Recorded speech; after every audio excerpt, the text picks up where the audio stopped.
Based on the title of today's webinar, we're proposing that you folks in the audience ought to have a New Year's resolution about pursuing more service revenue.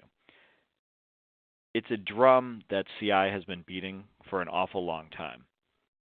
So has Avixa, so has NSCA, so has Almo Pro AV, you name it. The traditional AV integration business model has firms earning their revenue through product and project-based margins. Of course, we all know those margins are dwindling, and it's really hard to turn a significant profit these days by relying on that old model. Now, we're not saying that every integration firm ought to move 100% away from project and product-based revenue. We're definitely not saying that. What we're saying is that adding more service revenue will be good for your cash flow. It'll improve the valuation of your company. It'll create better insulation from dips in the economy and fluctuations in business volume, and generally just strengthen your business. But you know that. I mean, you've heard that before. So the question is, why are we still talking about it? Well, most integrators aren't as on board as you might think they are. You don't believe me? I have the numbers to prove it. If you're squeamish, look away, because these numbers are kind of embarrassing for the industry.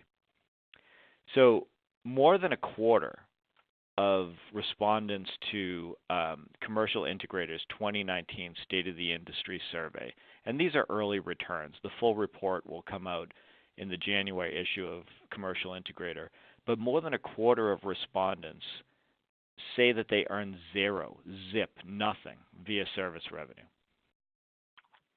Meanwhile, 59% say less than 5% of their revenue stems from service, so there's very little impact. Do the math. If you add the quarter that earns zero, that's about 85% of the industry that runs their business with very little impact from service revenue. Only 4% say more than a third of their revenue stems from service. 45% have not sold a single managed services contract in the past year. Only a quarter of the folks that we surveyed even have a goal to have more than a third of their revenue stemming from service by 2025. So that means most AV integrators don't even have a goal to address that profitability and the margins challenges that we referred to by focusing on shifting to more service-based revenue. Now, here's the thing. We're not saying that the reason that companies aren't making the transition is because they're ignorant or because they're stubborn. No, there are legitimate factors that make it really tough for integration firms to make the transition. In that same survey, we asked about obstacles to transitioning to, and the way that we asked the question was transitioning to an as-a-service model, but that's kind of along the lines of transitioning to service.